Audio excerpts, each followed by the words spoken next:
I came home 2 days early, and I still wish I hadn't, because some images don't leave your brain once they get in. I was supposed to be in Denver until Friday night. Flights got cancelled, meetings got moved, and my boss basically said, if you can get home, go home. I didn't tell my wife. I wanted it to be a surprise. I imagined her face lighting up when I walked through the door. Stupid, right? It was Wednesday. Around 6:40 p.m. The sun was still up. I pulled into our driveway, parked a little down the street because I saw a car I didn't recognize in front of our house. Not a work truck. Not a neighbor. Just some clean sedan with tinted windows. My first thought was, maybe her sister stopped by. Or maybe she had someone over for dinner. We've been married 5 years. Together 8. I trusted her like it was a law of physics. I walked up to the front door and noticed something small that made my stomach drop. The deadbolt wasn't set. She always sets it. Always. She has that habit from growing up in a rough neighborhood, locks first, questions later. I didn't slam the door open like some movie hero. I didn't even fully understand what I was feeling yet. I just stepped inside quietly, like I'd accidentally walked into the wrong house. The living room lights were off. The hallway was dim. And then I heard, laughing. Not her normal laugh, either. This one was lower, breathy, like she was trying to sound younger. That might sound petty, but I know her. I know what she sounds like when she's watching TikTok versus when she's flirting. I took 2 more steps. Then I saw it. The kitchen island had 2 wine glasses on it. One of them was hers, same little gold rim she loves. There was a men's jacket tossed over one of our dining chairs like it belonged there. And there were shoes by the stairs that were not mine. Big ones. And then, up the stairs, there was movement. I froze. The kind of freeze you don't choose. Your body just decides you're going to become a statue. I heard my wife's voice, soft, teasing, like she was trying to keep the volume down. I walked up 3 steps. Not stomping. Just, drifting forward like a person in a nightmare. The bedroom door was cracked open. I saw my own bed. I saw her hair. I saw a man's back. I saw enough. I didn't scream. I didn't charge in. I didn't start swinging. I just stood there holding my breath because suddenly I was terrified that if I made a sound, my whole life would collapse all at once. My ears started ringing. My skin went cold. It's hard to explain how your brain works in that moment. It's like you're watching something happen to someone else, but you're stuck inside their body. My first clear thought wasn't, how could she? It was, don't do anything that ruins your future. I backed down the stairs quietly.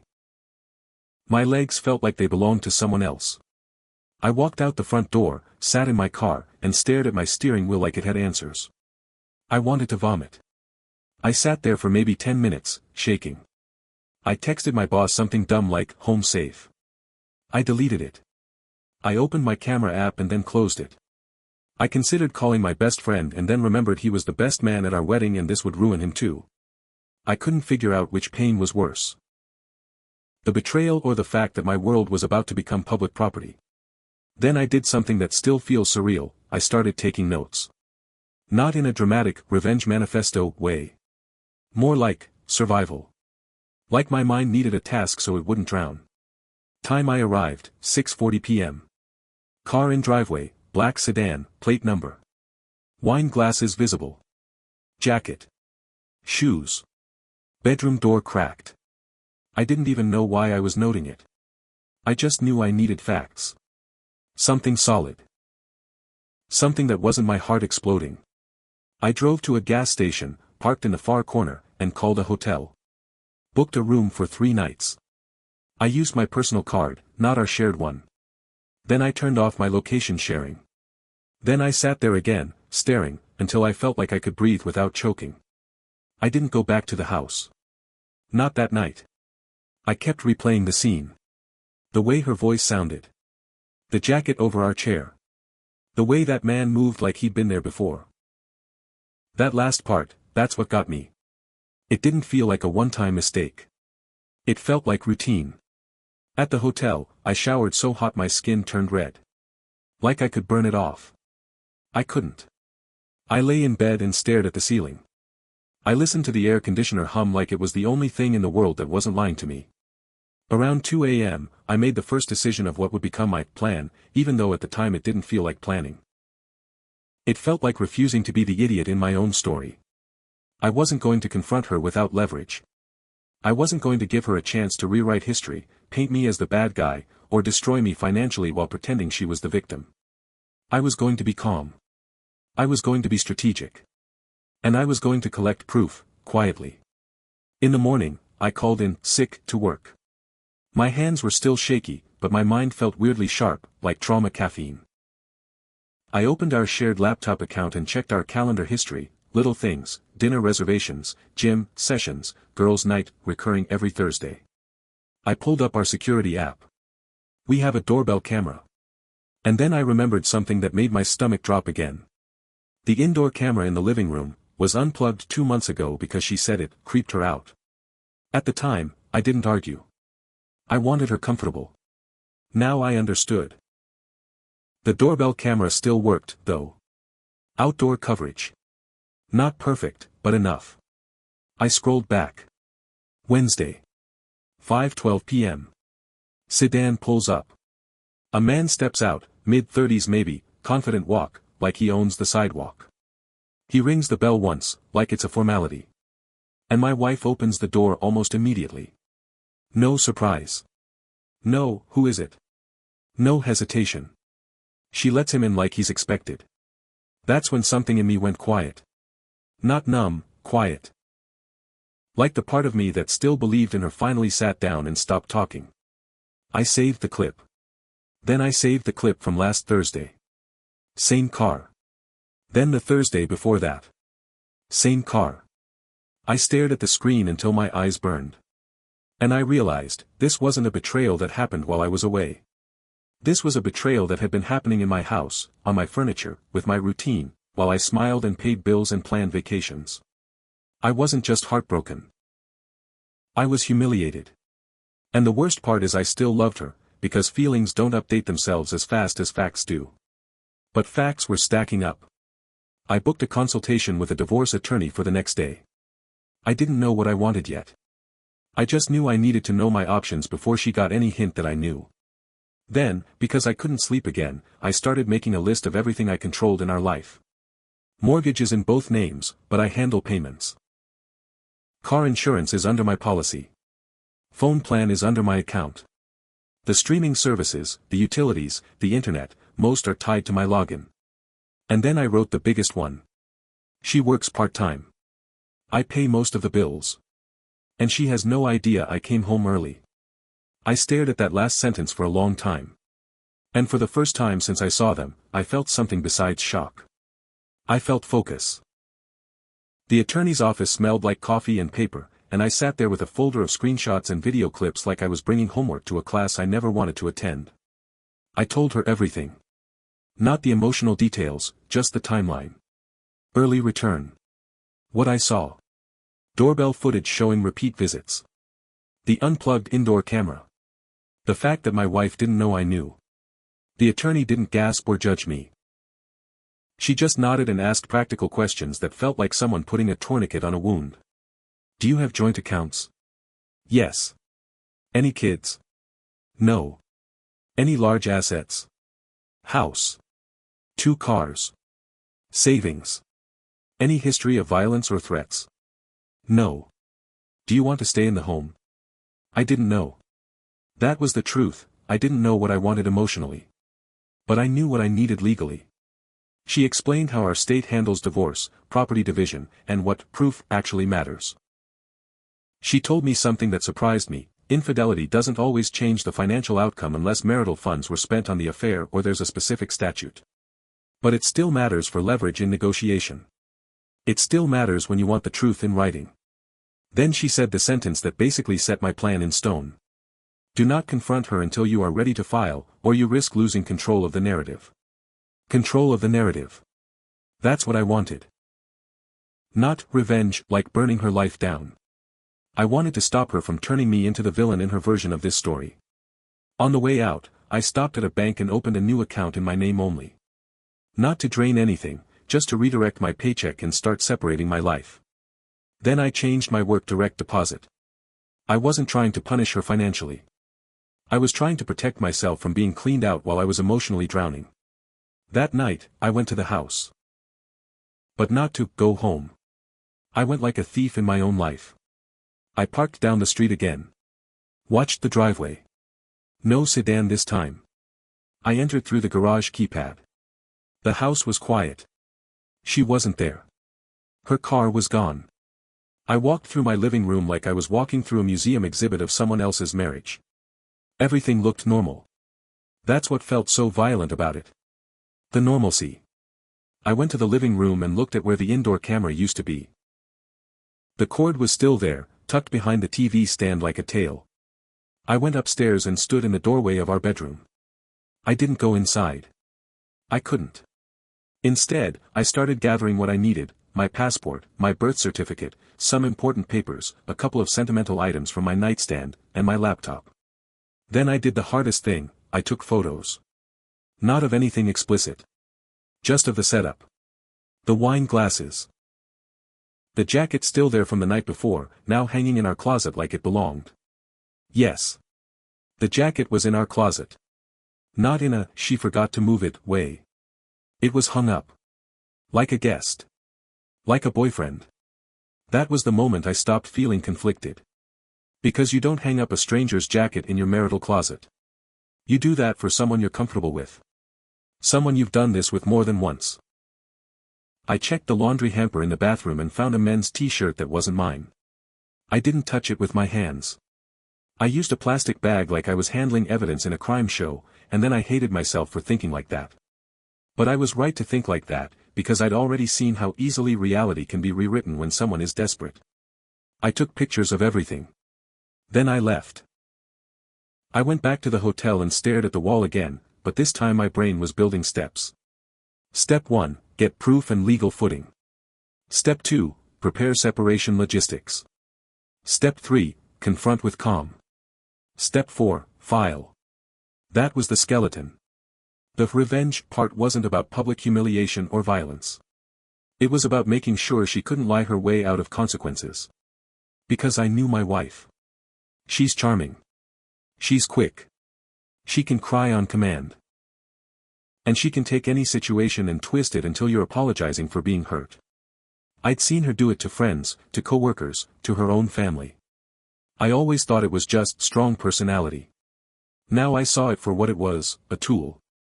So I decided my revenge would be this. No drama. No screaming. No begging. Just undeniable truth, delivered at the moment it would hurt the most, when she realized the game was over. Over the next week, I played the role of the husband who didn't know. I went back from my trip on the day I was originally supposed to return. I walked in with a suitcase like normal. She ran to hug me, and the smell of her shampoo almost knocked me out. She said, "I missed you so much." I looked into her eyes and I swear to God, she looked sincere. That's what messed me up. Because I didn't see guilt. I saw warmth. Or at least, performance so good it could pass as warmth. I hugged her back. I said, "Missed you too." Then I went upstairs, took a shower, and sat on the edge of the bed where I'd seen her with him, and I felt my stomach turn. At dinner, she asked about Denver. She asked about meetings. She laughed at my jokes. She reached across the table and squeezed my hand like we were still us. I wanted to stand up and flip the table. Instead, I smiled and asked, casually, "How was your week?" And she didn't hesitate. "Boring. Work, gym, Netflix. I've been so tired." "Boring." I nodded like I believed it. Then I excused myself and went to the bathroom and almost threw up. Every lie was a nail.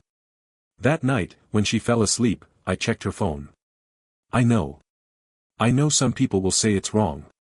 But my marriage was already broken. I wasn't invading privacy. I was confirming reality. And reality was worse than I expected. There were messages under a name saved as Mia, Yoga. But it wasn't Mia. It was him. The messages weren't just flirtation. They were logistics. Schedules. Jokes about how oblivious I was. Plans for the next time I'd be out of town. There was a photo of my wife wearing my t-shirt, smiling into the camera, with his hand in the frame. There was a voice note from her that I didn't even play, because I couldn't handle hearing her sound happy with someone else. I took screenshots. I sent them to myself. I deleted the sent copies. I put the phone back exactly where it was. Then I went downstairs and sat in the dark living room, listening to the house creak, and I realized I was mourning someone who didn't exist. The wife I loved, the version of her I believed in, was real to me. But she wasn't real in the way a partner should be. She was real like a character. And I had been married to the character. I gave myself 2 weeks. 2 weeks to prepare everything so that when I confronted her, I wouldn't be trapped in the storm. I met with the attorney again. We drafted the filing paperwork. We made a plan for the house. We discussed what to do about joint funds. I documented everything. Then came the final piece of my plan, the part that felt like revenge and also felt like closure. I was going to confront her on a day that mattered. Our anniversary was coming up. 8 years together. 5 married. She'd been talking about it like it was a holiday. Let's do something special, she kept saying, smiling. And every time she said it, I felt this weird calm. Because she thought she was walking toward celebration. And I was walking toward the end. On the morning of our anniversary, she was cheerful. Humming. Making coffee. Acting like we were a normal couple with a normal future. She kissed my cheek and said, "Tonight, no phones. Just us." I nodded. Yeah. Just us. I had already prepared everything. A folder with printed screenshots. A flash drive with the doorbell footage. Draft divorce papers, ready to file. A bag in my trunk. And a calm I didn't feel, but needed. Dinner was at her favorite place. Candlelight. Soft music. She wore the dress I bought her last year. She looked beautiful, and that hurt more than anger ever could. Beauty, I realized, can be camouflage. Over dinner she said, "I love you. I'm so lucky to have you." "I know," I replied. She laughed, thinking I was joking. I wasn't. When we got home, she started talking about future trips, plans, us, like it was guaranteed. That's when I said, quietly, "We need to talk." Her smile flickered. "Okay, about what?" I placed the folder on the table and slid the first page toward her. A message from the man, joking about how easy it was to meet when I traveled. She stared at it. Confused at first. Then pale. "What is this?" she asked, laughing nervously. I slid the next page. Then another. Photos. Dates. Doorbell timestamps. His car. Her opening the door without hesitation. The room went silent. "I came home early," I said. "I saw you. Wednesday. Upstairs. Bedroom." Her mouth opened, then closed. She tried to speak, then cried, not with regret, but with panic. "Why are you doing this?" she sobbed, like I was the one hurting her. "I'm responding to what you did," I said. Then she switched tactics. Anger. Accusations. "You went through my phone. That's controlling. That's abusive." There it was. The pivot. "Don't," I said calmly. "This isn't about me. It's about you cheating." She tried blaming me. My work. My travel. My absence. I slid one more paper across the table, the divorce filing draft. "I'm filing," I said. "You can cooperate, or you can fight. But you don't get to rewrite this." Her face collapsed into fear. "Wait. We can fix this. Counseling." It didn't mean anything. "It meant enough for you to unplug the indoor camera," I said. She froze. That told me everything. She whispered, "How long have you known?" "Long enough to protect myself." She reached for my hand. I pulled away. "I didn't want it to end," she said quietly. "I did," I replied. "The moment you turned our marriage into a joke." I stood up. "I'm leaving tonight. Lawyers will handle the rest." She panicked again. Begging. Crying. Blaming. Cycling through emotions like weapons. At the door she said, "Please. Don't do this. I paused, not because I doubted myself, but because I wanted one honest sentence. I loved you, I said. But you didn't love me in a way that mattered. Then I left. The aftermath was messy. Families asked questions. She hinted that I was paranoid and cold. I didn't argue publicly. I didn't post. I didn't scream. I sent one message: we're separating due to infidelity. I won't discuss details. And when she realized I wouldn't play the drama game, she lost control of the story. That was my revenge. Not yelling. Not humiliation. Not destruction. Just truth, and silence. Now I live alone. It's quiet. Sometimes too quiet. I still grieve the woman I thought I married. But I've learned something important. The strongest move isn't confrontation. It's clarity. So yeah, Reddit, how do you let go of someone who never really existed, except in your head? If this story shocked you, subscribe for real stories about betrayal, secrets, and courtroom karma. And watch the video on your screen. It's just as insane.